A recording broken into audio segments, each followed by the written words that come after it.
1.5 KG chicken, তাতে 6টা পেঁয়াজ বাটা,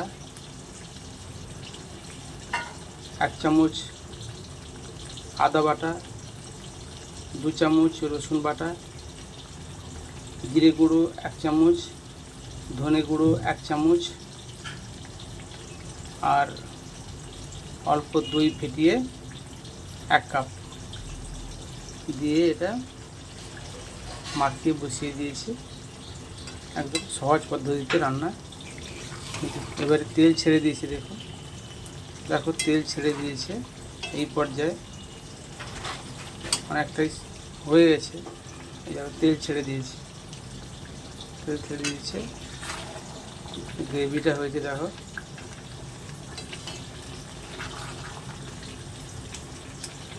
এই পর্যায়ে রুটির সাথে ভাতের সাথে আরামসে চলবে। যত দেখবে এগুলো জিভ দিয়ে জল পড়বে,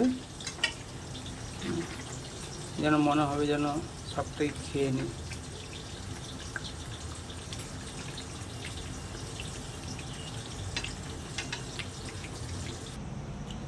আর এটা হলো মাছের মাথা আর পেটি দিয়ে সরষা বাটা দিয়ে টক, মাছের টক, আমচুর দিয়ে মাছের টক।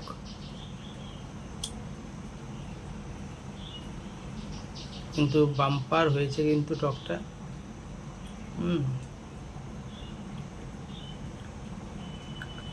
এত কিছু হচ্ছে কেন, তাই তো? আজকে কি বলতো, ভারত T20 ওয়ার্ল্ড কাপ জিতলো, সেই উপলক্ষে আমরা সেলিব্রেশন করছি। কারণ ঘর থেকে তো বেরোতে কোথাও পাচ্ছি না, তো ঘরের মধ্যে বসেই এই সব সেলিব্রেশন করছি।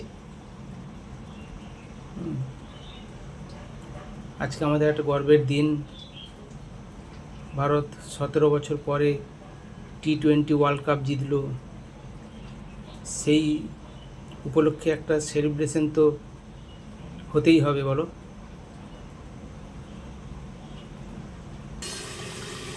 এই পর্যায়ে দিয়ে দেবো একটু ঘি, দেব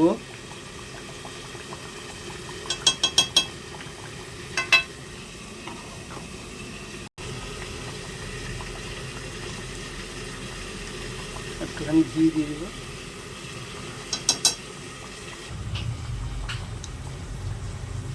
দিয়ে দিয়েছি আমুল পাউডার, কাঁচা লঙ্কা। এরপর 5 মিনিট হালকা আঁচে ঢাকা দিয়ে দেব।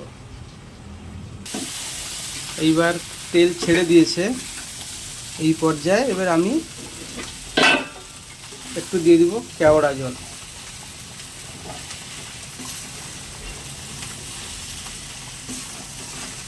এক চামচ কেওড়ার জল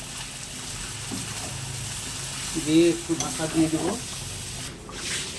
এইবারে আমার রান্না হয়ে গেছে কমপ্লিট। এই দেখো গ্রেভি।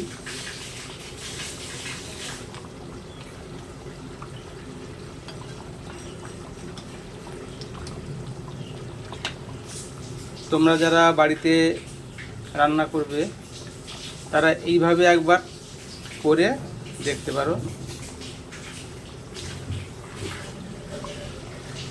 এবার দেখো কত সুন্দর গ্রেভিটা হয়েছে। এটা রুটি দিয়ে, ভাত দিয়ে, ফ্রাইড রাইস দিয়ে, সব কিছু দিয়ে খাওয়া যাবে।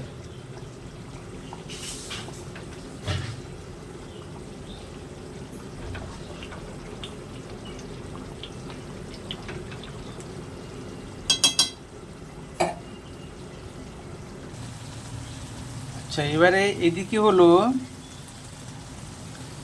মাছের মাথার কাঁটা দিয়ে আলু বেগুনের চচ্চড়ি। পুঁই ডাঁটা, আলু বেগুন সব কিছু দিয়ে, পুঁই ডাঁটা, ঢ্যাঁড়স, বেগুন, আলু, মাছের মাথার কাঁটা চচ্চড়ি। সুন্দর সুন্দর হয়েছে।